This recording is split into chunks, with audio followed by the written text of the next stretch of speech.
बिस्मिल्लाहिर्रहमानिर्रहीम, अस्सलाम वालेकुम, अ वेरी गुड मॉर्निंग। मैं हूं माया खान और मैं हूं शाहजेब अहमद और आप हमें देख रहे हैं बराह रास्त सुबह सवेरे पाकिस्तान में 92 पे बराह रास्त। दो तरह का इस वक्त जो मौकफ है वो आ रहा है। वो दो बातें हैं कि एक तो किसी भी सूरत आने नहीं देंगे और दूसरी तरफ जो बात है कि किसी भी सूरत हम पहुंचेंगे।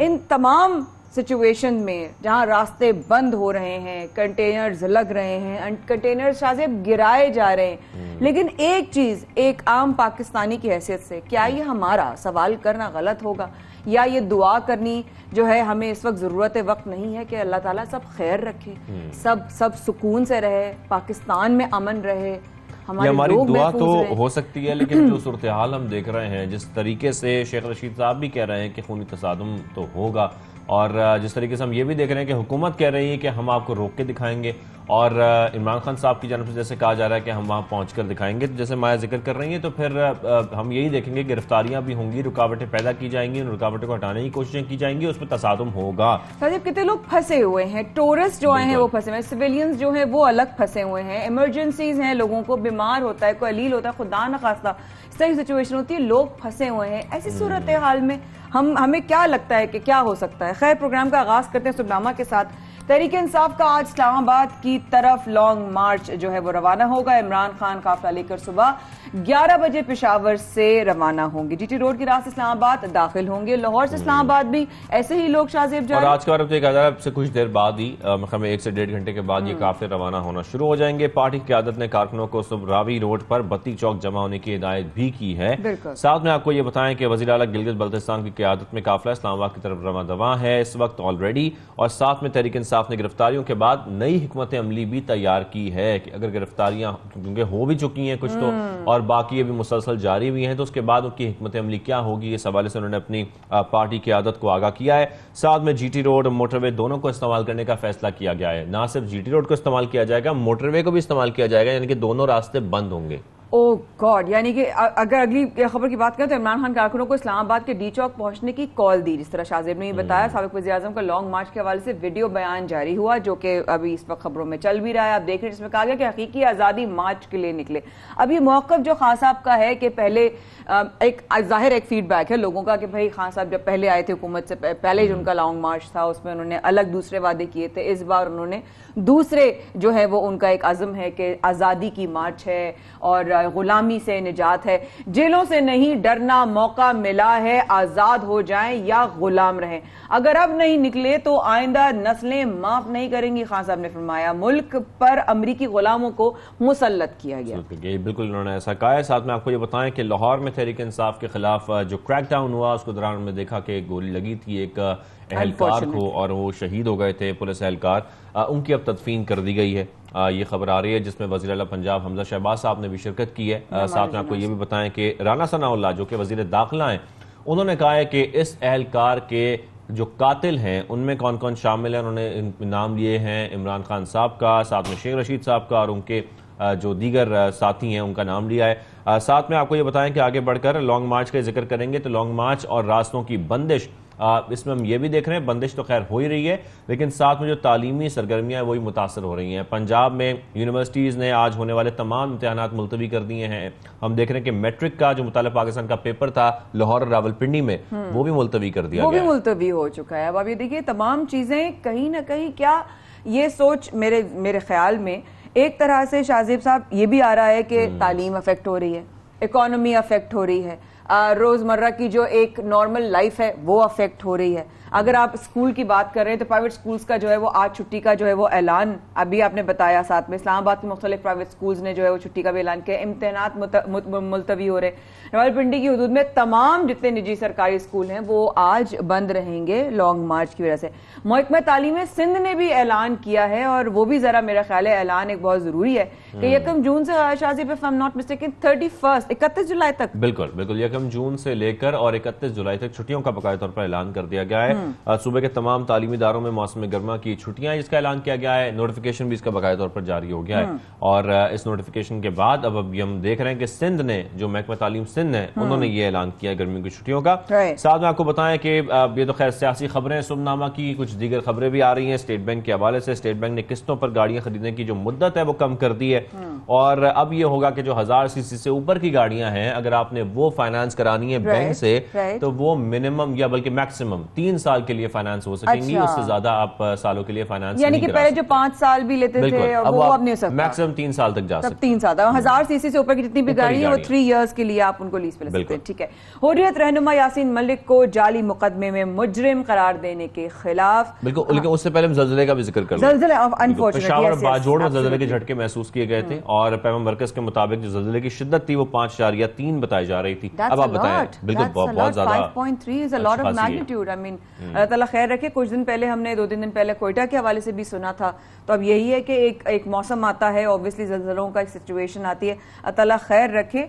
हुर्रियत रहनुमा जो यासीन मलिक को जाली मुकदमे में मुजरिम करार देने के खिलाफ मकबूजा कश्मीर में मुकम्मल हड़ताल भी उसकी खबर आ रही है। आज खदशा है कि भारतीय अदालत झूठे मुकदमे में यासीन मलिक को सजा सुना सकती है।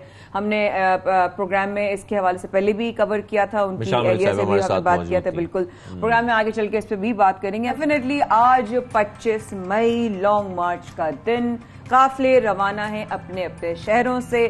उनके कायद इमरान खान साहब ने यह भी कहा पीटीआई के कि अगर आप नहीं भी पहुंच सकें तो अपने अपने गलियों में, अपने अपने इलाकों में, अपने अपने मोहल्लों में आप लोगों ने इकट्ठा होना है। अब देखते हैं सिचुएशन दरअसल है क्या। इस्लामाबाद से हमारी नुमाइंदा अक्सा खालिद हमारे साथ हैं, सिचुएशन आगा करिए। जी अक्सा, क्या सिचुएशन है इस वक्त, जरा प्लीज हमें और हमारे देखने वालों को बताइए।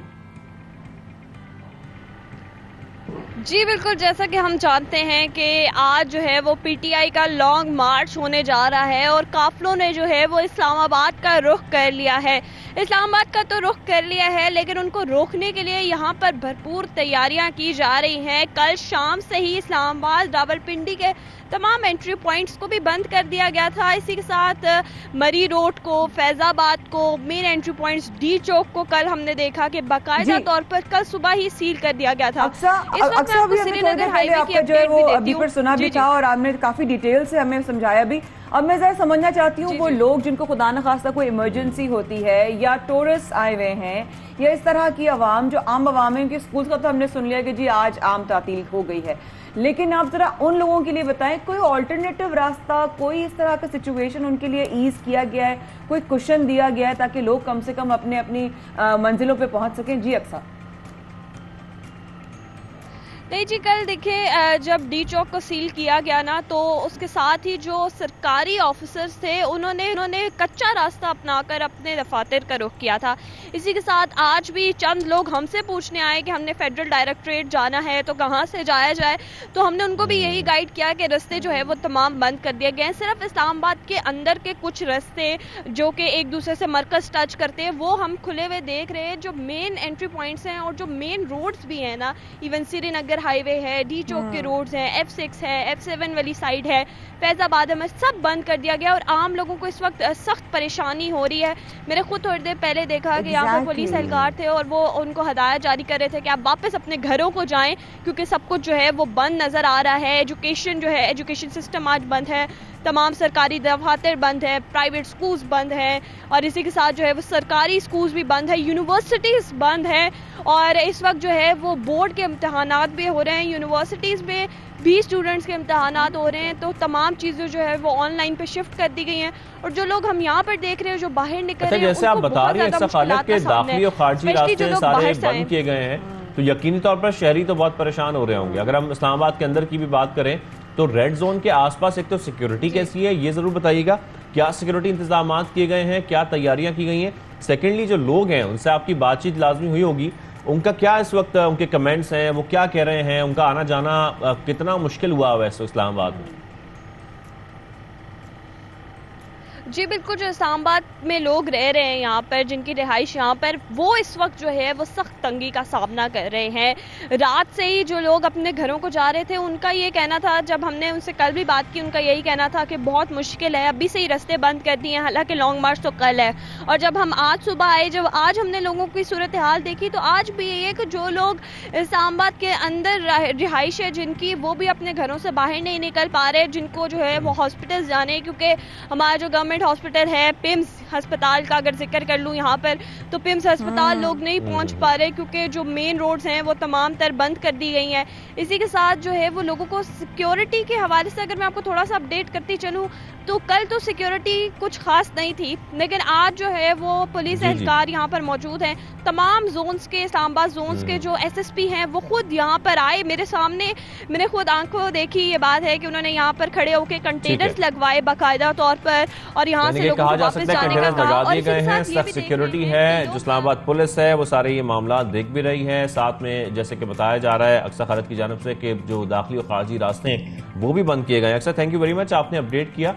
लेकिन शहरियों को परेशानी का सामना है। बिल्कुल, बहुत शुक्रिया अक्सर, आप हमारे साथ थी और अब हमारे साथ सीनियर तजज़ियाकार अदनान आदिल साहब मौजूद। अस्सलाम वालेकुम अदनान सर, गुड मॉर्निंग, कैसे हैं आप? खैरियत से? वालेकुम सलाम, गुड मॉर्निंग। मैं बहुत अच्छा हूँ और किसी हद तक तशवीश में मुब्तला हूँ कि मुल्क में जो कुछ हो रहा है ये कुछ अच्छा नहीं हो रहा है। एग्जैक्टली। अभी आपकी रिपोर्टर ने जो बातें बताई हैं, इसी तशवीश का शिकार है अदनान साहब। हाँ, और यही चाह रहे हैं, और मैं तो यही सवाल आपसे पूछूंगा कि जो इस वक्त हमारी मईशत का हाल है, आपके ख्याल में ये सब कुछ होना मुल्क के लिए नुकसानदेह है? परेशान करने वाला, बहुत ज्यादा नुकसान, सिर्फ नुकसानदेह नहीं है। हम तो तकरीबन दिवालिये पे बैठे हैं। अब सऊदी अरब ने कहा है कि ठीक है, $3 अरब जो वापस करने थे ना करो, तो 1 महीने की ऑक्सीजन मिल गई है, लेकिन इससे क्या होगा? हालात हमारे अच्छे नहीं हैं और ये जो इस वक्त मुल्क में गड़बड़ चल रही है इससे मजीद खराब होंगे, कारोबार को नुकसान पहुंचेगा, मईशत का पहिया जाम होगा। देखिए, इमरान खान ने जो एहतजाज की कॉल दी वो तो इस्लामाबाद के लिए थी कि वहाँ पे सब लोग जमा होकर बैठ जाएंगे और हुकूमत से मुतालबा करेंगे कि भाई वो इलेक्शन अनाउंस कर दे। उन्होंने पहिया जाम या हड़ताल इसकी तो कॉल नहीं दी थी, लेकिन हुकूमत ने तो पहिया ही जाम कर दिया पूरे मुल्क का। पूरे पंजाब में सड़कें बंद हैं। इस्लामाबाद की अभी आप सूरत हाल सुन रहे हैं, तो वहाँ पे आप ना सफ़र कर सकते हैं, ना ट्रांसपोर्ट एक जगह से दूसरी जगह जा सकती है। तो पहिया जाम होना जो है ये एक बड़ा एहतजाजी वो होती है कि आप पूरे मुल्क को मफलूज कर दें और कारोबार ज़िंदगी, मामूलात ज़िंदगी मफलूज हो जाएं, तो इससे तो बहुत नुकसान होता है। तो हुकूमत ने खुद इतनी ज्यादा सख्ती कर दी है, ओवरकिल। जी एग्जैक्टली, बात काटने के लिए माजूद, लेकिन ना सर वो वाली बात है कि अगर ये एक मैं ना बिल्कुल अनबाइस्ड होके आपसे भी बात करती हूँ ना, बिल्कुल जैसे हमारा काम भी ऑब्वियसली अनबाइस्ड होके, एक तरफ हम आज़ादी की आवाज़ सुन रहे हैं कि आज़ादी और जमहूरियत और गुलामी से निजात, एक तरफ अगर हम हुकूमती अरकान की बात सुनते हैं, हमें पाकिस्तान को तरक्की में लेकर आना है, हमें पाकिस्तान की ग्रोथ होनी चाहिए, हमें कर्जे जो हैं वो इजी होने चाहिए, हमारी इकॉनमी बेटर होनी चाहिए, हमारे रुपये की वैल्यू बेटर होनी चाहिए। लेकिन सिचुएशन जो हो रही है इज इक्वल टू स्कूल्स बंद, रास्ते बंद, मुल्क बंद, गिरफ्तारियां हो रही हैं, पुलिस एहलकार शहीद हो रहे हैं। ये मुल्क की तरक्की में मैं हर एक से सवाल कर रही हूँ, ये मुल्क की तरक्की में कैसे किरदार अदा कर रहा है सिचुएशन? कोई किरदार नहीं कर रहे, मनफी किरदार हो रहा है। देखिए, पाकिस्तान के आइन में बुनियादी हकूक का एक चैप्टर है फंडामेंटल राइट्स का। उसमें एक बड़ा अहम नुक्ता ये है कि हर शहरी को नक्लो हरकत की आज़ादी होगी।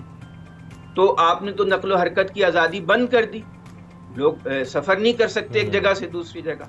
दूसरा बुनियादी हक ये है कि इज्तमा की आज़ादी होगी, ज़मीर की आज़ादी होगी। ये भी फंडामेंटल राइट्स में आइन में मौजूद है। तो आपने इज्तमा की आज़ादी पर भी पाबंदी लगा दी। सड़कों पर आप तारकोल के ऊपर जो है वो शीशे के टुकड़े बिछा के सड़कों पे ऐसे कर रहे हैं कि जो सड़कें भी तबाह हो रही हैं और जो उन पे सफ़र करेगा उसके टायर भी तबाह हो जाएंगे, ताकि लोग एक जगह से दूसरी जगह ट्रैवल ना कर सकें। जो शिपिंग कंटेनर्स हैं जो एक जगह से दूसरी जगह माल पहुंचाने के लिए इस्तेमाल होते हैं, उन्हें खड़ा करके आप जो है मट्टी से भर देते हैं ताकि लोग एक जगह से दूसरी जगह ना जाएं। ये तो बहुत ही गलत बात है। मौलाना फजलुर रहमान ने इमरान खान की हुकूमत बनते ही इस्लामाबाद में बड़ा धरना दिया था, कोई पाबंदी नहीं लगाई गई थी, बड़ा जोरदार। और अदनान साहब, जिस तरीके से हम देख रहे हैं कि ये सबका राइट है प्रोटेस्ट करना, और पुरअमन प्रोटेस्ट करने का कहा जा रहा था, धरना देने का कहा जा रहा था पीटीआई की जानिब से, लेकिन ये पुरअमन अब कैसे रहेगा? क्योंकि इमरान खान साहब तो अब ये कह रहे हैं कि हम जाएंगे, लाजमी जाएंगे, पहुंच के दिखाएंगे। दूसरा हम कह रहे हैं कि हम आपको रोक के दिखाएंगे। राना सनवाल साहब ये कह रहे हैं। इसका मतलब है कि तसादुम होगा, इसका मतलब है कि डंडे भी बरसाए जाएंगे, रोका भी जाएगा, गिरफ्तारियां तो ऑलरेडी हो रही हैं, तो ये तो फिर खूनी तसादुम की तरफ पूरी सिचुएशन चली जाएगी। तो फिर सिचुएशन हम अच्छी तो नहीं देख रहे आने वाले 1-2 दिनों में। 100% आपने बहुत अच्छा तज्जिया किया है। बिल्कुल ऐसा ही तसादुम नजर आ रहा है, क्योंकि खैबर पख्तूनख्वा से अगर फर्ज करें 1 लाख, वो तो 10-15 लाख कह रहे हैं, लेकिन अगर 70-80 हज़ार लोग भी आ जाएं और वो जोश व जज्बे के साथ डट जाएं, तो सिविल इंतजामिया उनका मुकाबला नहीं कर सकती, उन्हें नहीं रोक सकती। उसके लिए इन्हें रेंजर्स या फौज बुलानी पड़ेगी। तसादुम का खतरा बहुत ज्यादा है, और अगर ये कई दिन तक जारी रही सूरत हाल, तो मुल्क स्टैंड स्टिल पे है। फिर गैर आइनी कुव्वतों को मौका मिलेगा मुदाखलत का। ये जमहूरियत का तो तरीका यही है कि मुज़ाकरात किए जाएं, कोई दरमियानी रास्ता निकाल लिया जाए।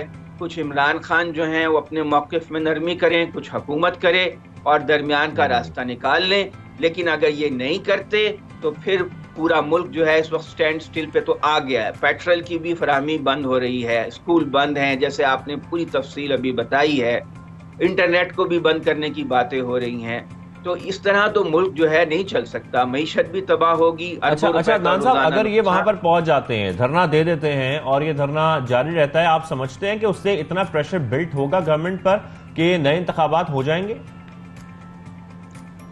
देखें, बात यह है कि अगर तो लोग ज्यादा हों, 50,000 से ज्यादा लोग, और वो मुस्तकिल बैठे रहें और काफी देर तक बैठे रहें, फिर तो हुकूमत प्रेशर में आ जाएगी। लेकिन अगर 2-3 दिन के लिए हो, फिर हुकूमत प्रेशर में नहीं आएगी। लेकिन इन्होंने गलती ये की है कि ओवर किल कर दिया है। इन्होंने खुद ही पहिया जाम कर दिया। पहिया जाम की तो कॉल दी नहीं थी इमरान खान ने। पूरा पंजाब जो है पहिया जाम है इस वक्त। बिल्कुल हुकूमत ने ऐसा किया है सड़कें बंद करके कि ट्रांसपोर्ट अब नहीं चल सकती, तमाम लोग एक जगह से दूसरी जगह नहीं जा सकते। तो ये जो सूरत हाल है कि आप पूरे कारोबार जिंदगी को मफलूज और मुअत्तल कर दिया, ये तो अपोजिशन चाहती है, ये काम खुद हुकूमत नहीं कर दिया है। और आज सुप्रीम कोर्ट ने नोटिस ले लिया है। अगर सुप्रीम कोर्ट इसके खिलाफ ऑर्डर पास कर देती है तो फिर हुकूमत कहाँ खड़ी होगी। और जो लोग गुस्से में हैं, जिनके घरों में रात को 2 बजे छापे मारे गए, बगैर वारंट के उनके घरों में घुस गए, खवातीन भी मौजूद थी, और इस तरह लोगों का गुस्सा मजीद इन्होंने बढ़ा दिया। वो लोग अगर वहां पर फर्ज करें कि अगर 50, 60, 70 हज़ार लोग इस्लामाबाद में जाके बैठ जाते हैं और ज्यादा अरसे के लिए बैठ जाते हैं, फिर हुकूमत चलाना मुश्किल होगा। मेरा ख्याल है कि अगले 2-3 दिन में कोई बड़ा फैसला करना पड़ेगा। इस तरह काम चलेगा नहीं। और अगर अल्लाह ना करे कोई गोली चल गई, लोग जख्मी हो गए और कोई बड़ा सानहा हो गया, तो फिर तो मुसीबत और ज्यादा हो जाएगी। अल्लाह ना करे अदनान सर, अल्लाह ना करे, अल्लाह ना करे। अल्लाह ताला आपकी इस दुआ को भी कबूल करे और हालात भी बेहतर की तरफ नजर आए। लेकिन सिचुएशन इस तरह की है कि हुकूमत हर सूरत लॉन्ग मार्च को रोकने में लगी हुई है, और जो लॉन्ग मार्च है वो किसी भी सूरत रुकने वाली नहीं है। ये और बहुत सारी बातें आज के दिन के भी हवाले से और पाकिस्तान की इस वक्त वर्टिकल सिनेरियो इस वक्त के बाद, please do stay with us. अभी वापस आते हैं।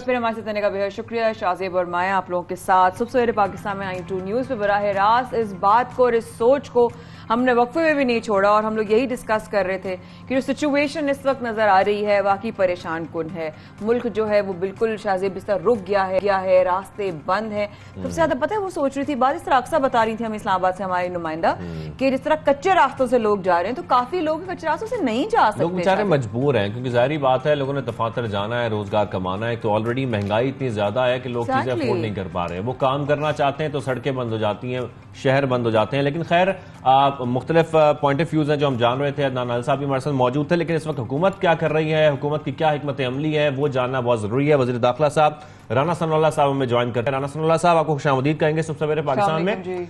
राना साहब, इस वक्त क्या सूरत हाल है? क्योंकि हम देख रहे थे आपकी जानब से ये कहा गया मुख्तलिफ शोज में कि हम रोक के दिखाएंगे, इमरान खान साहब ये कह रहे हैं कि हम पहुंच के दिखाएंगे। इस वक्त सूरत हाल क्या है? कंटेनर्स लगाए जा रहे हैं, रोका जा रहा है, नहीं पहुंचने दिया जाएगा? देखिए, इन दोनों जो बात आपने जिनका हवाला दिया है उसका आप जो है वो नीयत भी आप देख लें और मकसद भी दें। हम क्यों रोकना चाहते हैं? ये जो असला का जखीरा बरामद हुआ है अब लाहौर से, और एक इसी तरह की खबर थोड़ी देर तक आपको इस्लामाबाद से भी मिलेगी, और एक टायरों का जखीरा जिससे मेरा ख्याल है कि इतने टायर अगर जले तो पूरा इस्लामाबाद जो है वो धुएं में गुम हो जाए। तो ये क्या मकसद है? ये किस मकसद के लिए जो है वो यहाँ पे जो है ये आना चाहते हैं? और उस यानी एक ईवल डिजाइन को, उस फितने और फसाद को अगर अवॉइड करने के लिए हम अगर इनको रोकेंगे नहीं या रोके ना, तो फिर आप बताएं कि उसकी फिर क्या को और दूसरी सूरत क्या हो सकती है? नहीं राना साहब, मैं बिल्कुल ठीक है, आपका एक अपना एक मौकफ है और पॉइंट ऑफ व्यू है, लेकिन इजाजत के साथ अगर वो लॉन्ग मार्च करना चाहते हैं तो इसमें मतलब आजादी है, होना चाहिए। हर दौर में लॉन्ग मार्चेस हुई है। आपको नहीं लगता कि करने देनी चाहिए? और अगर हम रोक रहे हैं तो उसकी कितना हमें बड़ा नुकसान हो रहा है? रास्ते बंद हैं, मुल्क बंद है, इदारे बंद हैं। जी राना साहब। नहीं देखिए, ये इसकी सारी जिम्मेदारी उन लोगों पे है जो इस फितना और फसाद को अपना इस शहर जो कि कैपिटल है पाकिस्तान का, उसमें दाखिल करके जो है वो एक अफरा तफरी और अनारकी जो है वो फैलाना चाहते हैं। अब इस अनारकी को, इस फितने को जो है वो रोकने के लिए तो फिर ये सारी चीजें जो है ये करना पड़ी है। ये को हमने शौक से तो नहीं की। आप इनकी गुफ्तगू देख लें, ये कह रहे थे खूनी मार्च है, ये कह रहे थे कि लोग अपने आप को आग लगा लेंगे। आग लगा लेंगे वो तो तुम छुपे हुए 3 दिनों से लोगों को कह रहे हो आग लगा लेंगे। और वहां पे ये है एक वफाकी इकाई में बैठ के वहां पे यानी हुकूमती वसाइल को बुरे कार डाल के, क्या पेशावर के यानी KPK के लोगों ने इनको हुकूमत इसलिए दी थी कि आप यहाँ से असला इकट्ठा करें, यहाँ से आप जो है वो सूबाई हुकूमत के वसाइल को इकट्ठा करें और वफाक के ऊपर चढ़ाई कर दें।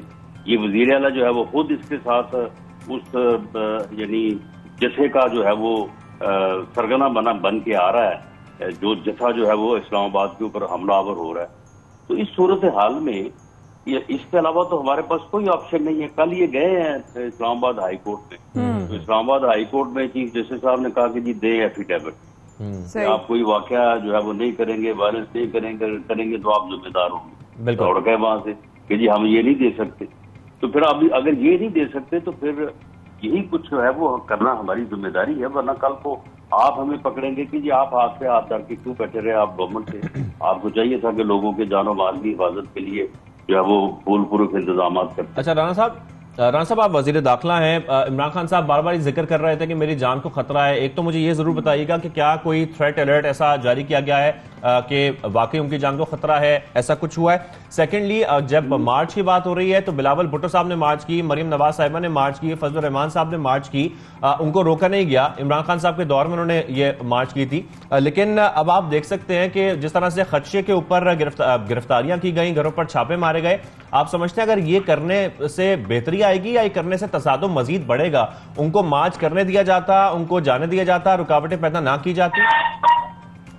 नहीं, देखिए उनका और इनका ये फर्क है कि जो इस्लामाबाद की इंतजामिया एडमिनिस्ट्रेशन है ये उसे दरख्वास्त दे, उसके साथ बैठ के मुज़ाकरात करें, वो प्रोफेशनली इनके नुक्ता नजर को समझे, वो दे दें इनको इजाजत, वो जगह अलॉट कर दें।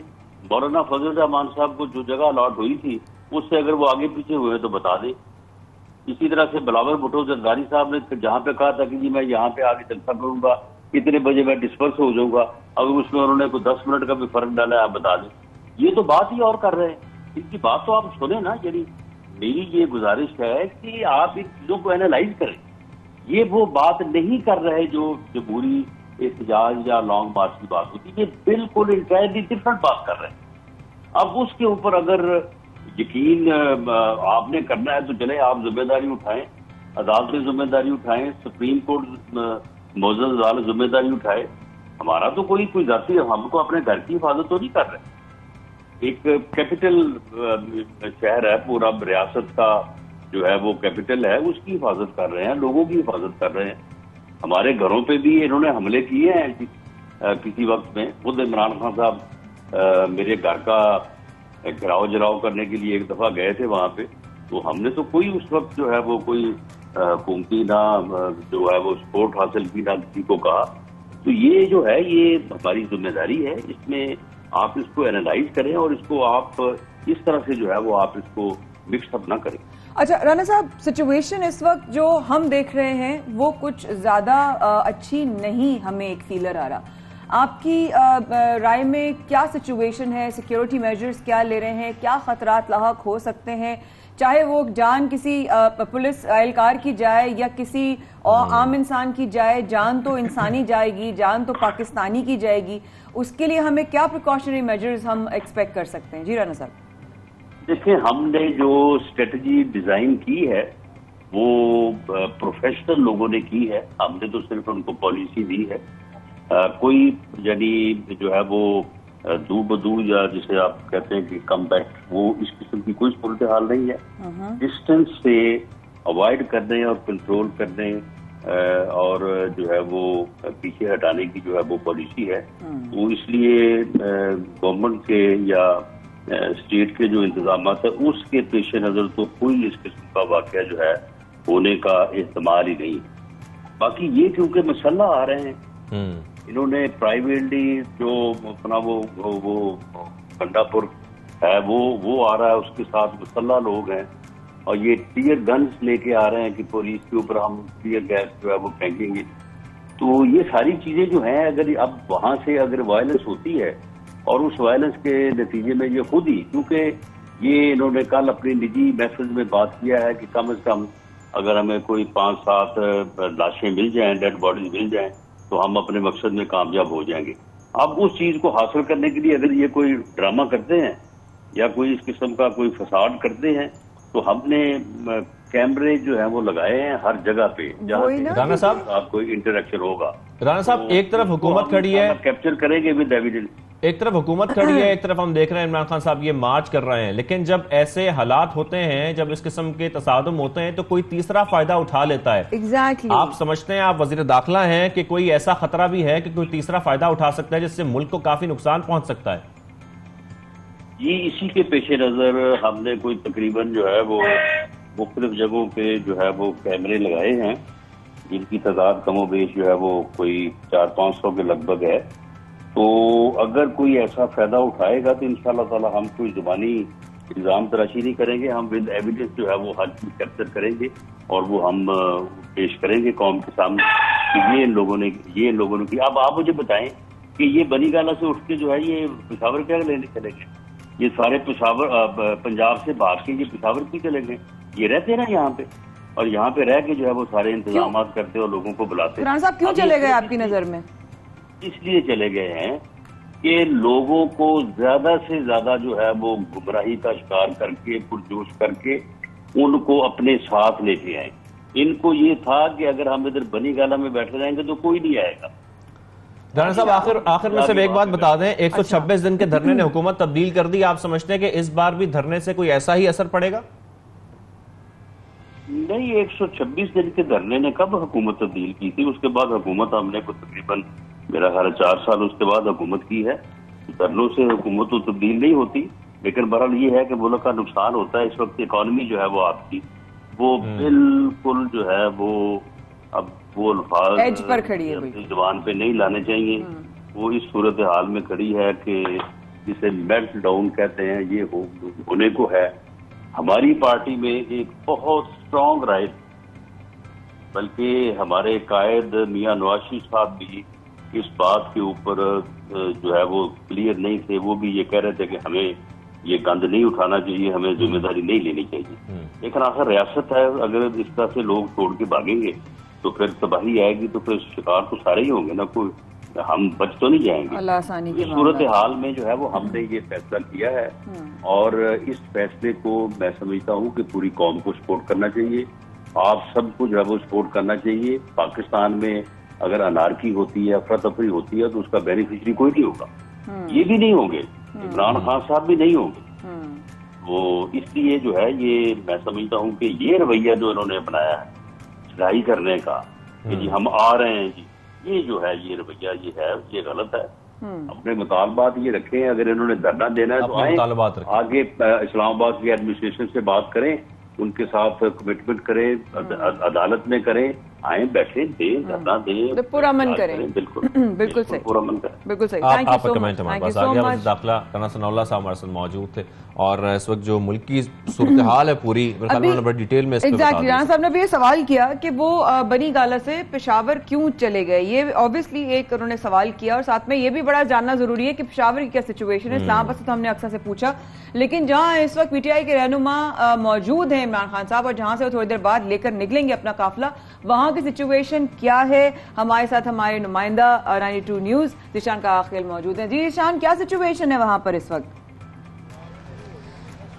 जी माया, इस वक्त मैं पेशावर टोल प्लाजे पर मौजूद हूँ और यहाँ पर सुबह से जो है हल्ला गुल्ला देखने को मिल रहा है। सुबह से ही जो है न सिर्फ मर्द बल्कि ख़वातीन, बच्चे, बुज़ुर्ग और ख़ुसूसी तौर पर जो ख़ुसूसी अफराद हैं उनकी बड़ी तादाद जो है यहाँ पर जमा हो गई थी और कुछ जो है वो सवाबी की जानिब जो है उन्होंने वो रवाना भी हो चुके हैं। यहाँ पर तो कोई रुकावटें नहीं है क्योंकि खैबर पख्तूनख्वा में पीटीआई की हुकूमत है, इसलिए पेशावर से सवाबी तक बासानी जो है ये लोग सफ़र कर सकते हैं। इसलिए यहाँ पर किसी किस्म की ना तो कंटेनर लगाई गई है ना सड़क को बंद किया गया है, लेकिन यहाँ पर जो है इसके बाद सवाबी के मकाम पर जो है रुकावटें कड़ी कर दी गई है, कंटेनर्स लगा दिए गए हैं, मट्टी से जो है वो सड़कों को बंद कर दिया गया है, मोटरवे जीटी रोड दोनों को जो है बंद कर दिया गया है और कारकुनान का जो जज्बा है, जोश है वो काबिल दीद है और उनके मुताबिक वो हर सूरत इस्लामाबाद पहुँचेंगे और वहाँ पर जो अपना एहतजाज रिकॉर्ड करेंगे। इमरान खान भी जो है वो पेशावर से रवाना होंगे, वर्कर मौजूद है और हर सूरत इस्लामाबाद पहुंचेंगे, ये कारकुनान की तरफ से कहा जा रहा है, लेकिन हमारी तरफ से ये कहा जा रहा है कि छोटी सी ब्रेक लेते हैं। ब्रेक के वापस आते हैं, फिर कुछ और चीजें इस पर डिस्कशन करनी है।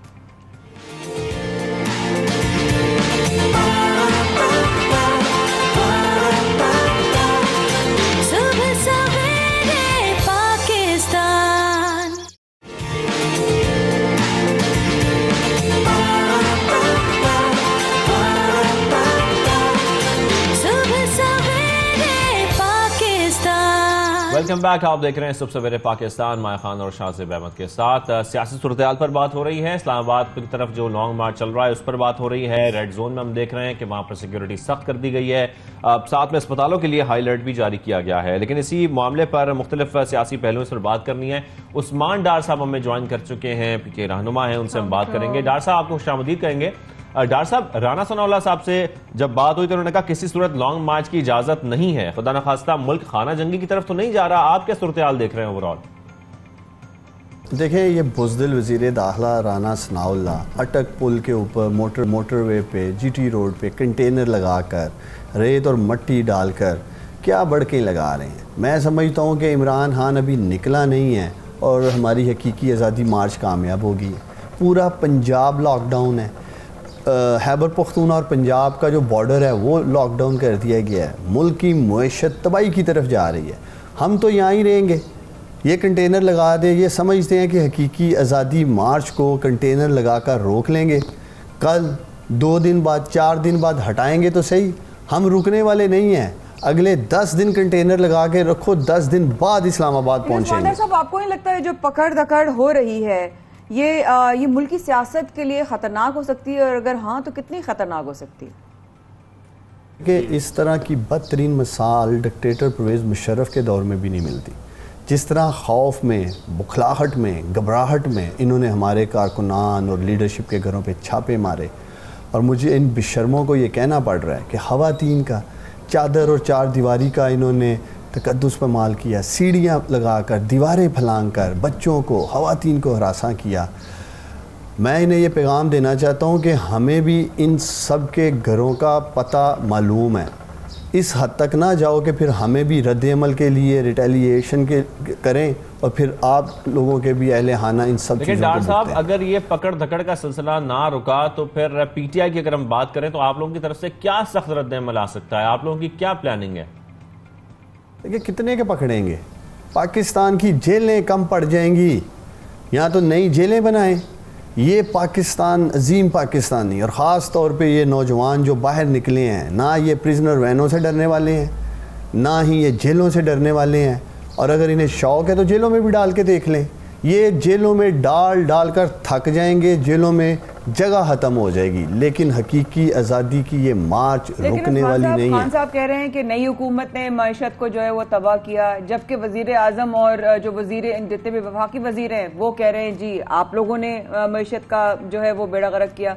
तो जिम्मेदार है कौन? अवाम का तो ये सवाल है।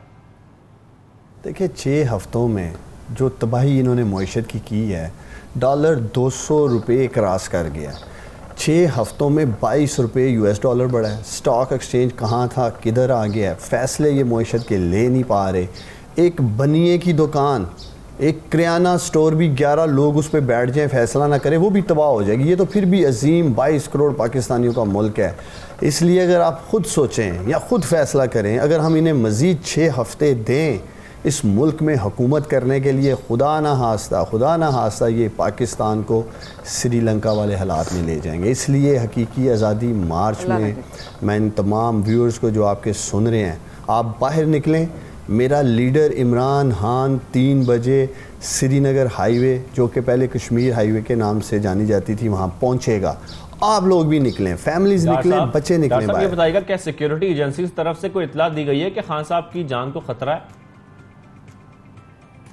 देखें, सबसे बड़ी हमारी जान की सिक्योरिटी रब्बुल आलमीन है, अल्लाह ताला की ज़ात है। इसलिए मेरे लीडर ने कभी इन चीज़ों से घबरा कर ना ही मार्च को रोका है, ना ही जलसों को रोका है, ना ही किसी तहरीक को रोका है। हालांकि जो हमने जलसे किए हैं, हर जलसे में सिक्योरिटी थ्रेट था। हर जलसे में हमें कहा जाता था जी बुलेट प्रूफ आगे शीशा लगाएं या जो भी आप रोस्टम रखना चाहते हैं। तो इमरान खान ने हमेशा ये कहा है कि जो रात कब्र में है वो कब्र में है, लेकिन जब तक ज़िंदा हूँ मेरे लीडर का बयान रिकॉर्ड पे है। इस मुल्क के लिए, अजीम पाकिस्तानियों के लिए जद्दोजहद करूँगा और इस मुल्क को हकीकी मायनों में आज़ादी दिलाऊँगा। और ये हकीकी आज़ादी मार्च तहरीक इंसाफ का नहीं है, ये पाकिस्तान मार्च है। ये अब एक नेशनल मूवमेंट बन चुकी है और उसे लीड मेरे लीडर इमरान खान कर रहे हैं। और इंशाअल्लाह ताला फतह इन अजीम पाकिस्तानियों की होगी जो खैर की दुआ कर सकते हैं। बहुत शुक्रिया उस्मान दरा साहब, हमारे साथ थे और अल्लाह ताला सबका हामी और नासिर हो। छोटा सा वक्फा लेते हैं, हमारे साथ रहेगा, we will be right back.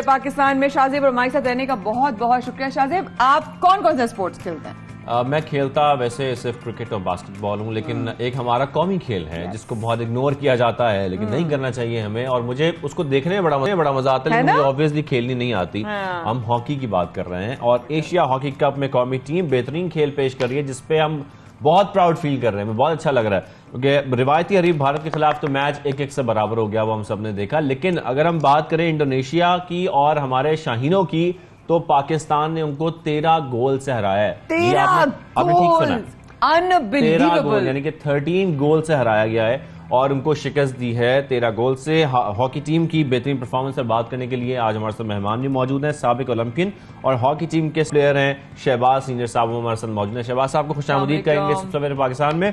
Sir, सबसे पहले तो इंडोनेशिया के खिलाफ क्या शानदार परफॉर्मेंस हमने देखी है पाकिस्तान की, खास तौर पर इतने बड़े मार्जिन से फतह आप कैसे देख रहे हैं और आप कितने खुश हैं? क्या आप भी हमारी तरह इतनी खुश हैं? नहीं, बिल्कुल। मैं शहबाज सीनियर की पहचान तो आपको पता है हॉकी है। अगर हॉकी ना होती तो शहबाज सीनियर आज स्टार ना होता, आपके सामने ना बैठा होता। बिल्कुल मुझे बहुत खुशी है। एशिया कप एक्चुअली आप लोगों को पता है एशिया कप इंतहाई इम्पोर्टेंट इसलिए है कि अगर हम इसमें अच्छा रिजल्ट प्रोड्यूस करते हैं तो हम ऑटोमेटिकली वर्ल्ड कप के लिए क्वालिफाई करेंगे और पाकिस्तान का किसी भी मेजर इवेंट में वापस आना हॉकी के लिए इंतहाई जरूरी है। बिल्कुल ऐसे ही है। शाहज भाई, इस तरह भारत के खिलाफ मैच 1-1 से बराबर है, आप समझते वो मैच भी हम जीत सकते थे, उसमें भी मार्जिन था? नहीं, देखिए बात यह है कि इंडिया की टीम जो है वर्ल्ड रैंकिंग में 3रे नंबर पर है, पाकिस्तान की टीम वर्ल्ड रैंकिंग में 17वें नंबर पे है। इसमें कोई शक नहीं कि इंडिया ने नई टीम जूनियर लड़के ट्राई किए, लेकिन मैं समझता हूं कि ये बड़ा एनकरेजिंग रिजल्ट है जो पाकिस्तान मीडिया लड़कों को एनकरेज कर रहा है, अच्छे रिजल्ट का शोर कर रहा है। ये बहुत अच्छी बात है, इससे हमारे बच्चों के परफॉर्मेंस पे मजीद अच्छा असर पड़ेगा इंशाअल्लाह ताला। लेकिन अगर हम देखते हैं सर, ऐसा है कि भारत से हम खेल उनके खिलाफ भी बहुत अच्छा सकते हैं, लेकिन हम थोड़ा सा प्रेशर ले लेते हैं, इसलिए हमारी थोड़ी परफॉर्मेंस जो है वो शायद खराब हो जाती है, ऐसा है सर? बिल्कुल ऐसा ही है, बिल्कुल ट्रू जजमेंट है। उसकी वजह यह है कि आप इंटरनेशनल इवेंट से दूर हैं। एक प्रो हॉकी लीग होती है, दुनिया की 8 टीमें एक दूसरे के खिलाफ खेलती हैं। हम शॉर्टेज ऑफ फंड की वजह से उससे आउट हैं, हम ओलंपिक गेम से आउट हैं, हम वर्ल्ड कप से आउट हैं। कोई भी दूसरे कंट्री की टीम पाकिस्तान आकर नहीं खेल रही, हम कहीं जाकर टेस्ट सीरीज नहीं खेल रहे। जब छोटे बच्चों को एक्सपीरियंस नहीं होगा तो आपको नजर आएगा कि उनमें टेम्परामेंट की कमी है, कॉन्फिडेंस की कमी है, कॉन्फिडेंस लूज हो जाएगा। एक्सपोजर बड़ा जरूरी है, सही कह रहे हैं। अगला मैच जो है वो जापान से है। शाहज भाई, कितना मुश्किल होगा, क्या गाइडलाइन देंगे, क्या मशवरे देंगे? जी भाईजान। जापान की टीम, ये जो हमारा आज कोच है डच कोच, ये पहले जापान के साथ 5 साल रहा है। जापान की टीम ने बहुत ज्यादा इम्प्रूव किया है, बहुत अच्छी खेल रही है। लेकिन मैं समझता हूं ये जो इंडिया के मैच का रिजल्ट है, इससे पाकिस्तान की परफॉर्मेंस पे बहुत बेहतर फर्क पड़ेगा और लड़के जो है जापान के खिलाफ इंशाअल्लाह ताला जीतेंगे। तो ये तो जीतेंगे। अभी हम देख रहे हैं भारत के खिलाफ मैच बराबर हुआ, इंडोनेशिया को इतनी बुरी तरह शिकस्त दी है। तो सर, पाकिस्तान के वर्ल्ड कप में बराह रास्त क्वालिफाई करने के चांसेस कितने बढ़ गए हैं? मैं ये जरूर आपसे जानना चाहूंगा कि जैसे कि आप बता रहे हैं कि वर्ल्ड कप के लिए क्वालिफाई करेंगे अगर हम एशिया कप में अच्छा परफॉर्म करेंगे। हाँ, इंशाअल्लाह ताला। देखें, जापान का मैच जो है इससे बहुत फर्क पड़ेगा और हमें लगेगा कि इंशाअल्लाह ताला पाकिस्तान की टीम जो है फाइनल भी खेलेगी अगर जापान के खिलाफ हमारी अच्छी परफॉर्मेंस होती है, और इंशाअल्लाह हम क्वालिफाई करेंगे वर्ल्ड कप के लिए इंशाअल्लाह। शाहज भाई, मैं आपकी देख रही हूँ कि जितना आप दुआ गो हैं, जितना आप पॉजिटिविटी के साथ करें, लेकिन हमसे कई ज्यादा आपका एक्सपीरियंस है कि हॉकी को कितनी सपोर्ट मिलती है, नहीं मिलती है। गुज़िश्ता कुछ अरसे में भी हमने देखा कि टीम की परफॉर्मेंस जो है वो खराब भी होती है। जिस तरह आपने कहा, एक्सपोजर की बहुत कमी है।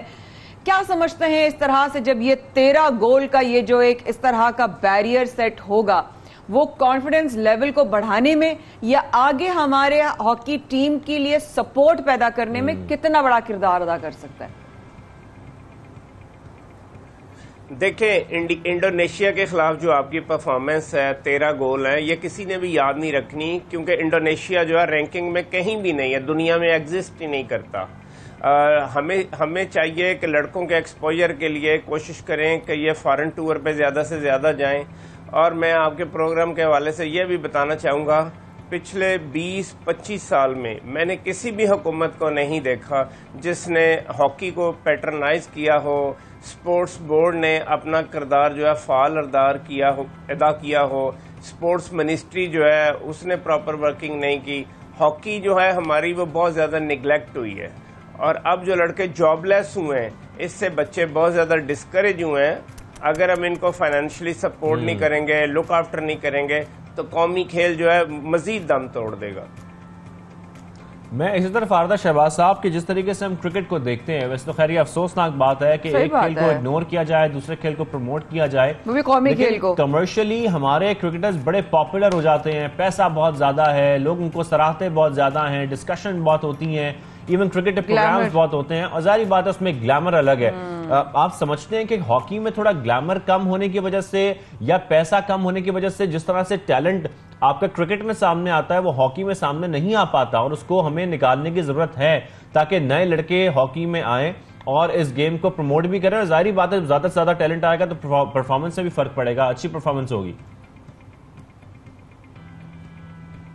अब पिछले 20 साल में आप देखें कि डिक्लाइन पे गई है। ग्लैमर तो इसमें ऑलरेडी था भी नहीं, इतना ज़्यादा कमर्शलाइज नहीं थी ये स्पोर्ट्स, लेकिन अभी ये हुआ है कि आपकी रैंकिंग जब इतनी नीचे चली गई है एकदम से, तो जो हमारे जो कमर्शियल इदारे हैं उन लोगों ने भी देखा कि वो माइलेज गेन नहीं कर सकते, इसलिए भी वो इन नहीं हुए। लेकिन जो हुकूमत पाकिस्तान को किरदार अदा करना चाहिए था, जो हमारे स्पोर्ट्स बोर्ड और स्पोर्ट्स मिनिस्ट्री को किरदार अदा करना चाहिए था, मेरा ख्याल है वो बहुत ज़्यादा नाकाफ़ी था, जिसकी वजह से हमारी हॉकी ने सफ़र किया। क्या करना चाहिए स्पोर्ट्स बोर्ड को और फेडरेशन को, हुकूमत को? जरा प्लीज आप कुछ सजेशंस है तो हमारे साथ शेयर कीजिएगा। उसमें यह है कि एक तो जब ये हॉकी स्टेडियम्स या ग्राउंड बनाए जाते हैं तो होलसम फैसिलिटी के साथ बनाए जाएं, जिसमें जिम हो, जिसमें हॉस्टल हो, जिसमें स्विमिंग पूल हो, और उसके अलावा सेंट्रल कॉन्ट्रैक्ट्स इंट्रोड्यूस कराए जाने चाहिए। हॉकी को बजट का हिस्सा बनाया जाना चाहिए और एनुअल उनकी ग्रांट जो है वो एक एग्जैक्ट अमाउंट होनी चाहिए जिसे फेडरेशन को पता हो और वो अपना कैलेंडर ईयर प्लान कर सके। अभी आप लोग हैरान हो जाएंगे कि पाकिस्तान स्पोर्ट्स बोर्ड की हॉकी प्रमोट करने के लिए एनुअल ग्रांट जो है सिर्फ 35 लाख रुपए है। बस 35 लाख में सर क्या हम एक्सपेक्ट करें हमारी हॉकी में तरक्की की? मैं वही कह रहा हूं ना कि कोई प्लान नहीं है हुकूमत पाकिस्तान के पास कि हॉकी को हमने जिंदा कैसे करना है। अगर आप देखें पाकिस्तान जो है हीरोज की वजह से पहचाना जाता है। हमारे क्रिकेटर्स, हमारे स्क्वाश के लीजेंड जहांगीर खान, जान शेर खान और हमारे हॉकी के स्टार 40 साल पुराने, उनको आज भी दुनिया जानती है सिर्फ इसलिए कि उन्होंने हिस्ट्री क्रिएट की है। तो हमें कोशिश करनी चाहिए हॉकी के साथ साथ जो हमारी दूसरी गेम्स हैं उन पर भी भरपूर तवज्जो दें और पाकिस्तान जो है दोबारा। सर आप समझते हैं एक और वजह ये भी है कि हम गली मोहल्लों में क्रिकेट खेलते बच्चों को देखते हैं, हर ग्राउंड में हर जगह पर हम बच्चों को देखते हैं क्रिकेट खेलते हुए, और जाहिर बात है फिर आपका इंटरेस्ट भी बढ़ता है, दीगर बच्चे उनको देखते हैं, उनका इंटरेस्ट भी बढ़ता है, फिर टैलेंट ज्यादा निकलता है, उनकी प्रैक्टिस ज्यादा होती है। लेकिन हॉकी के लिए हमें बकाया तौर पर एक जगह चाहिए होती है, एक स्टेडियम चाहिए या कोई स्पेशल आपका ग्राउंड बनाया गया हो तभी खेली जा सकती है। तो इसके लिए हुकूमत को चाहिए कि ऐसे स्पेशल ग्राउंड्स बनाए जाएं ताकि बच्चे ज्यादा से ज्यादा उसमें पार्टिसिपेट करें और ज्यादा टैलेंट बाहर आ सके।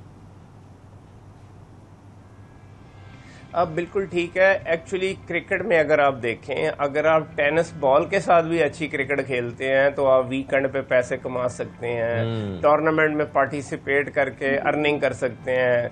थोड़ा सा एक मैच खेल लें तो आप काउंटी क्रिकेट खेलने चले जाते हैं। हॉकी में ये सारी अपॉर्चुनिटीज अब खत्म हो चुकी हैं।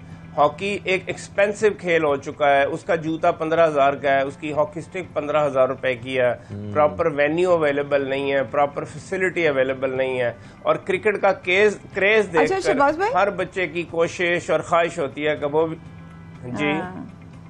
हाँ, मैं अभी आपकी बातें शाहजेब से सुन भी रही थी, मेरे जहन में एक सवाल आया कि आप जरा बता सकते हैं कि कौन से मुल्क में या कौन से ममालिक में हॉकी को सबसे ज्यादा सपोर्ट दी जाती है, या वहां पर क्या उनका एक्सपोजर और अर्निंग्स होती हैं?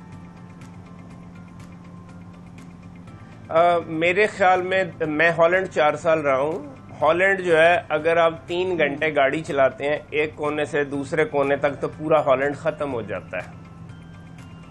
उसमें 2000 एस्ट्रोटर्फ हैं। हर फैमिली मेंबर जो है अगर 2-3 हॉकी नहीं खेलते तो 1 या 2 जरूर हॉकी खेलते हैं, और वीकेंड पे उनके जो क्लब्स होते हैं अंडर 12 से लेकर अंडर 60 तक, लड़के लड़कियां बच्चे औरत सब हॉकी खेलते हैं।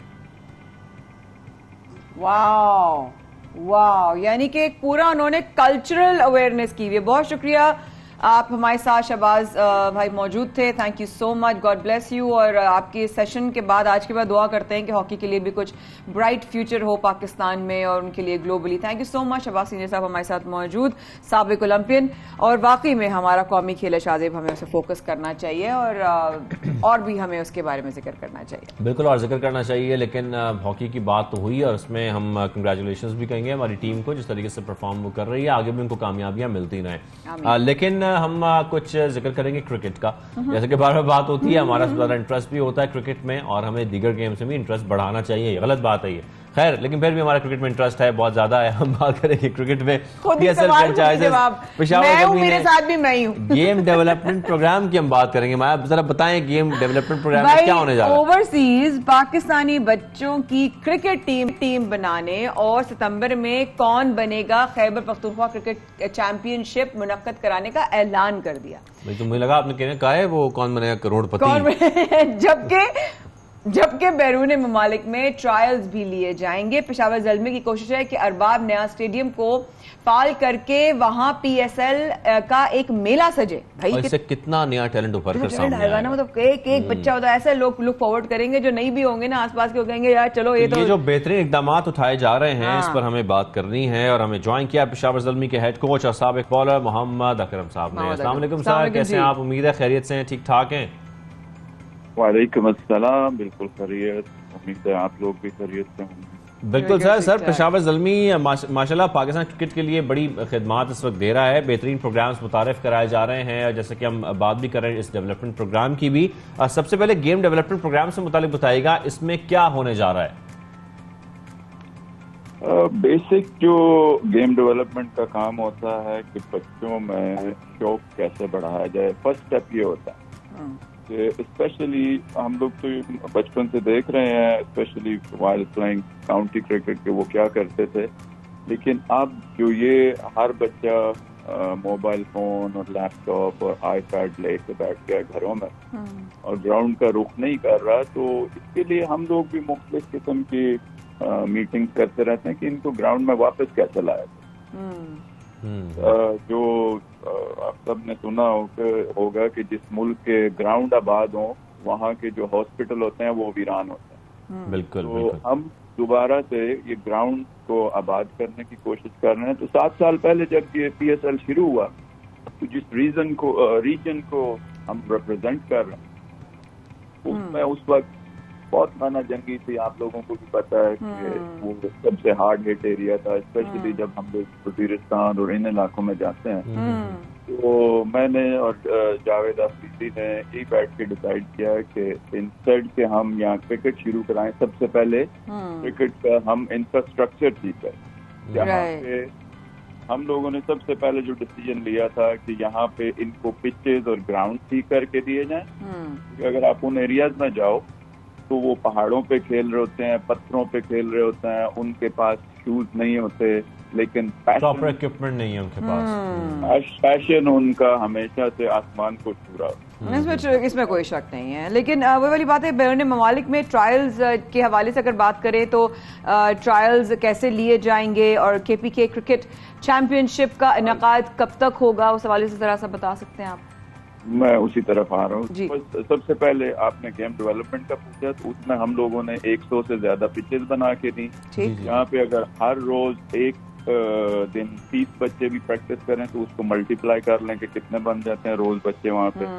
उसी को आगे लेके फिर बच्चों को क्रिकेट गियर्स दिए गए और हर साल उनके सामान और उनके शूज का बंदोबस्त किया जा रहा है। अब हम पिछले 2 साल से सोच रहे थे कि ओवरसीज पाकिस्तानियों को हम किस तरह अकोमोडेट कर सकते हैं, उसके लिए कोशिशें हो रही थी, बट कोरोना रीजन की वजह से हम लोग निकल नहीं पा रहे। तो अब ये टाइम है जब मैंने अपनी पूरी टीम से ये मीटिंग की कि हम लोग वहाँ शुरू करते हैं। तो आइडिया ये है कि हम जाके London, Lutan, lead, Birmingham, Newcastle और ग्लासगो में, सिमिलरली हम जाएंगे वहाँ से अगला जो स्टेप है स्वीडन, जर्मनी, फ्रांस, इटली और देन अमेरिका एंड कनाडा।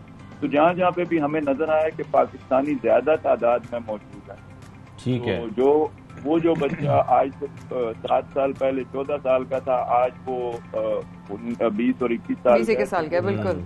ठीक है, वो लोगों के ईमेल और मैसेजेस आते हैं कि आप यहाँ कब आएंगे, हमारे बच्चे अब जवान हो गए हैं, तो वेटिंग। तो ये आइडिया है वहाँ। नहीं, ये बड़ा अच्छा चांस है उन तमाम ओवरसीज पाकिस्तानियों के लिए जो वहाँ पर बच्चे हैं और टैलेंटेड हैं और पाकिस्तान की टीम में अपने जो खिदमात हैं वो देना चाहते हैं, तो उनके लिए बड़ा अच्छा मौका भी है। लेकिन सर साथ में ये भी बताएगा, जिस तरीके से आप बता भी रहे हैं, खैबर पख्तूनख्वा क्रिकेट चैंपियनशिप का भी हम जिक्र कर रहे थे, उसका इनेकाद कब होगा, उस हवाले से भी कुछ डिटेल शेयर कीजिएगा काइंडली। आप जितने भी मेरे भाई बहने एंकर हजरात होता है ना, आप में सब्र कम होता है और मैं उसी तरफ आ रहा हूँ। नहीं, असल में सर हमारे पास टाइम कम होता है ना, इसलिए हमें सब्र भी कम होता है। तो बहुत है प्रॉब्लम ये होता है कि हमें टाइम मैनेज करना होता है थोड़ा सा। अच्छा, उसका सिंपल ये है कि ये जो जितनी भी हम ट्रायल्स करेंगे, इसमें से 2 टीमें बनेंगी, एक UK 11 और एक यूरोप 11 का हम आपस में मैच कराएंगे जो लंदन में होगा। उसके बाद उनमें से जो एक अच्छी टीम बनेंगी वो हम बेस्ट जो 12 या 14 लड़के वहां से निकलेंगे उसको लेके आएंगे KPK में। यहाँ की जो डिस्ट्रिक्ट क्रिकेट हम 8 टीमों के दरमियान जो मैच कराते हैं उसका वो हिस्सा बनेंगे और यहाँ की डिफरेंट कंडीशन में वो खेलेंगे और उसमें से जो सेलेक्ट होंगे लड़के उनको हम फिर अपने साथ PSL के उसमें लेके जाते हैं ग्रूमिंग पर्पज के लिए। उनमें से जो बहुत आउटस्टैंडिंग होते हैं उनके लिए कैश अवार्ड भी होते हैं और इंसेंटिव रख दिए जाते हैं ताकि ये क्रिकेट खेलते रहे। इसमें दोनों हमारे मुल्क के जो अंदर क्रिकेटर मौजूद हैं उनका भी फायदा हो रहा है और जो बाहर से आएंगे उनको भी एक्सपीरियंस मिलेगा शेयर। सही, लेकिन इसी हवाले से कोई आपकी PCB से कोई बातचीत हुई है, वो भी जरा बताइएगा। PCB ने हमेशा इन चीजों को इनकरेज किया। मेरी रमीज राजा साहब से बात हुई है, बड़ी डिटेल में हुई है और इन प्रोग्राम्स को वो हमेशा से सपोर्ट करते थे क्योंकि वो खुद क्रिकेटर हैं। सही बात। तो उन्होंने कहा डेफिनेटली ये चीजें, क्योंकि हम बाहर के दौरे करते रहते थे, हमें पता है कि वहाँ कितनी डिमांड है, तो उन्होंने कहा बिल्कुल ये करें और आप खुल खिला के करें, हमारी जो भी सपोर्ट की जरूरत है वो विल हेल्प यू आउट। अच्छा सर, इन सारे इकदाम के साथ साथ नौजवान क्रिकेटर्स जो कि टैलेंट है हमारा या जो ऑलरेडी हमारा टैलेंट हम देख रहे हैं मुख्तलिफ जगहों पर खेल रहा है, उनको निखारने के लिए, उनकी गेम को बेहतर बनाने के लिए आप क्या समझते हैं इस वक्त किन इकदाम को उठाना बहुत जरूरी है? देखो, बहुत इंपॉर्टेंट चीज, अब PCB अपने एंड पे जो चीजें करता है, लेकिन PCB के लिए ये एक ब्लेसिंग आई है कि 6 फ्रेंचाइजें उनके सामने मौजूद हैं। 6 फ्रेंचाइजों के रिप्रेजेंटेटिव और ऑनर्स जो है they are willing to spend in grass root cricket. तो इनका अच्छा इस्तेमाल करें, इनको अपने अपने रीजन में स्काउट्स बनाएं और इनकी एकेडमीज में जो भी बच्चे हैं वहाँ अपने अपने रीजन में वो आके डेवलप हों। तो क्योंकि PCB के लिए थोड़ा सा मुश्किल होता है कि उनको काफी पेपर वर्क होता है, लेकिन हमारे लिए बड़ा आसान होता है, हमने डिसीजन लेना और हमने चले जाना। मुझे आज कोई बच्चा कहे कि नॉर्थ वजीरिस्तान है तो मैं कल गाड़ी निकाल के शायद उसको देखने चला जाऊँ, लेकिन उनका एक प्रोसेस है वो लंबा हो जाता है।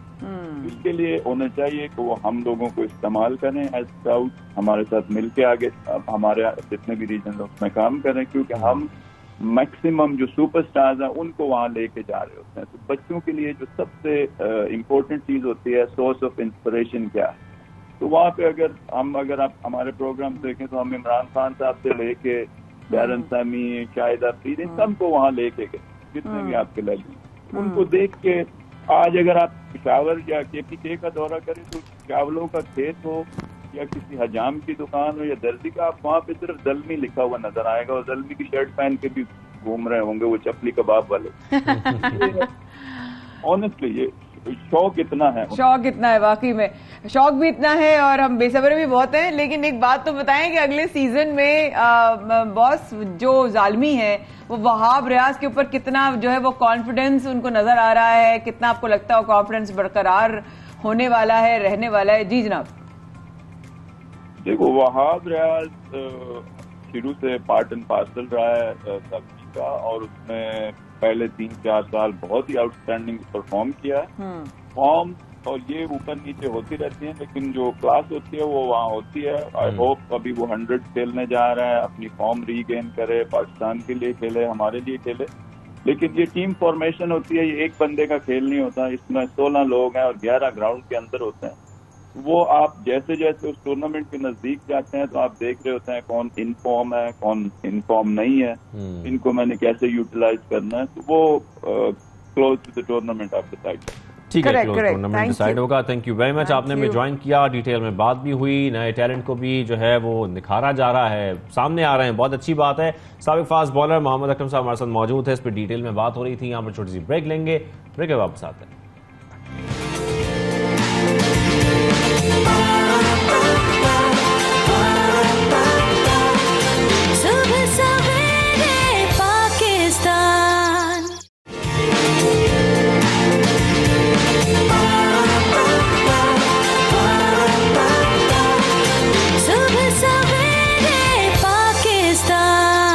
सबसरे पाकिस्तान में अब आपकी मुलाकात करवाते हैं एक ऐसे शख्स से जिसने इस्लाम कबूल किया, और वो कोई एक आम इंसान नहीं, वो एक बहुत ही जानी मानी सेलिब्रिटी, यूट्यूबर, सिंगर और साथ साथ बहुत मशहूर उनकी जो है वो शख्सियत है। लेकिन इस्लाम कबूल करने के बाद उन्होंने एक अलग ही शोहरत हासिल की है ना। बिल्कुल अलग शोहरत हासिल की है। यूट्यूब पर वीडियोस हम उनकी देखते रहते हैं, व्लॉगिंग देखते रहते हैं, और साउथ कोरिया से उनका ताल्लुक है। पॉप गुलकार हैं और बेसिकली यूट्यूबर है। जब वो पाकिस्तान आए तो पाकिस्तान में भी खूब उनको सराहा गया, उनको ऐसे वेलकम किया जा रहा है हर शहर में। और हम देख भी रहे हैं, उनकी मुख्तलिफ वीडियोस देखता हूँ, वो जो गए ना वहाँ पर वाघा बॉर्डर पर, वहाँ पर उन्होंने बड़ा एंजॉय भी किया। उन्होंने देखा जो वहाँ पर जज्बा था लोगों का, तो लोग बड़ा उनको साथ साथ अप्रिशिएट भी कर रहे थे। जिस तरीके से वहाँ पर वो लोगों से मुलाकात कर रहे थे वो भी हमने देखा, और पाकिस्तान उनको बहुत प्यार दे रहा है, बहुत प्यार दे रहा है। लेकिन जब वो सऊदी अरब में थे, उन्होंने उम्रे की जो है वो सादत उनको हासिल हुई, और उन्होंने वहां पर जिस तरह अपना स्पिरिचुअल एक जर्नी शेयर की लोगों से, लोगों ने और इनको पसंद करना शुरू कर दिया। उन्होंने लोगों के दिलों में जगह बना ली, और अब ये पाकिस्तान के जगहों पर इस तरह आप बता रहे, वाघा बॉर्डर खाने बहुत ज्यादा पसंद कर रहे हैं, कह रहे हैं मुझे पाकिस्तानी खाना बहुत पसंद है, स्पाइसेस बहुत अच्छी हैं यहाँ की। So he is actually having a lot of fun in Pakistan. बिल्कुल 2019 में उन्होंने जो है वो इस्लाम कबूल किया था। जब ये ऐलान किया तो उनके तमाम फैंस हैरान रह गए थे। तो हम उनका तारुफ कराते हैं। हम दाऊद किम की बात कर रहे हैं, और दाऊद किम ने हमें इस्लामाबाद स्टूडियो से ज्वाइन भी किया है। Dawood, welcome to the show, how are you doing? Assalamu alaikum wa rahmatullahi wa barakatuh. I'm very nice, alhamdulillah. I'm very good. I'm so having a nice time. Wa alaikum assalam wa rahmatullahi wa barakatuh. So, first of all, congratulations and welcome to the beautiful journey of Islam. And we wish you a sacred one. We wish you a blessed one, and we wish you the greatest one. So, Dawood, first of all, the first question that we have in mind, and we were obviously discussing it before we had you on the show. What made you bring that change or convert into Islam? What made me be a Muslim? Okay. So actually, it's a really long story. I was I was a singer in Korea, so I studied music, and I also like debuted as a singer, and I also have so that's why I have a concert in other countries. So when I was in Indonesia, I met the real Muslims for my first time. So they really impressed me a lot. Before I meet the Muslims, I thought Islam is a little bit dangerous or strict religion because of the media, because media always show about that kinds of things. But when I meet the real Muslims, they were so kind, so generous, and treat me as a brother, as a family. So I get a lot impressed from them. And when I asked a question to the people in Indonesia, like, for example, I asked them, like, why do you wear hijab? I felt like someone forced them, or like because of like strict religion. But they replied me, the wearing hijab is their identity and the protection, and they wear the hijab for the God, for Allah, and that makes them proud. So I really curious. I was really interested about this religion. What makes them proud of this religion? So I get practice. I get start to read Quran, and I start to pray in the mosque, and I start to fast in Ramadan. So Kim, and slowly I get yeah, I get make my iman stronger. How nice. So Daud, I would like to know, would you, convey the message of Islam when you go back to Korea? Of course, because when I get into Islam, when I become a Muslim, I really, my life changed a lot because I always curious about where I'm from and where I'm going and where is the destination, where is the direction, what is the purpose of my life. Yeah. And when I get into Islam, I was, before that, I was really depressed because I don't know where I have to go. But Islam gave me the purpose of my life and where I have to go, which direction is right way. So my life changed a lot. I was really depressed, but now I'm really happy. I'm so glad, I'm so into glad. God, and because I'm so happy for you. I try to get to Allah, to close to Allah. Yes. So I really want to Mashallah, convey mashallah. the So message Daud, to we have been watching you and we have been following you. Let's say we have been keeping an eye on you. You have come to Pakistan. You've been traveling a lot. And you have been eating a lot of Pakistani food. Surprisingly, Yes, thank you so I much. saw your video where you said that you are liking Pakistani spices, whereas people coming from abroad, they do not like a lot of spices. That was very different on the contrary. So what do you have to say about the food? Yes. Oh, I love amazing Pakistan food. It's like बहुत मजेदार. So every Pakistan food is बहुत so मजेदार. amazing. Especially chicken karai in Lahore was so nice. Wow. And the biryani was also very nice. And Golgappa it's Golgappa, right? Golgappa in the street was so बहुत मजेदार. बहुत मजेदार. It's so amazing. बहुत Daud, I saw मजेदार। you having lassi in Old Lahore. Did you like it? Oh, lassi was amazing. Yes, lassi is so sweet, so soft. Lassi was amazing. So also you visited Kartarpur. Kartarpur also Wagah border. And Wagah border. Oh, so how was that? Would you like to share the experience, please? Yes, right. Yes. Yeah, sure. It was really amazing because I always saw the media like, oh, Pakistan, India, oh, they always fight, blah, blah, blah. But I went there and it was like a festival. It's like a so peaceful place and they enjoy the moments in the border, the ceremonies and everything. And also in Kartarpur, the Sikh people were so peaceful and treat me as like family. And I met many Indians in the Sikh temple, and they were so nice. And they told me like, oh, you're like my brother, and please come to India someday. So I thought like it's so peaceful. Pakistan really respect others like religion or regardless your race, language or whatever. They really treat them so well, like a family. So I really impressed. So let's hear what have you learned in Pakistan so far. I would love to what hear Urdu words. sentences that you have probably caught in your entire journey and traveling in the country. So bahut maze ka is okay, understood. What else? Yes. मेरा नाम दाऊद है. आपका नाम क्या है? मेरा नाम माया है. मैं आपसे खुशी हुई. अच्छा, okay. Yes. Okay, what else? अच्छा है. ठीक है. अच्छा है. अच्छा है. I think that's enough for today. So Daud, when are you going back to Korea? I should learn more. Maybe 2 weeks later, after I travel north part, like Hunza and Skardu. Oh, nice. How nice. It was a pleasure having you on the show, Kim Daud, and we wish you all the very best and welcome again to Pakistan and to the beautiful religion of Islam. And we wish you a blessed one, love and blessings all your way to your family and your loved ones. Thank you so much for taking out time.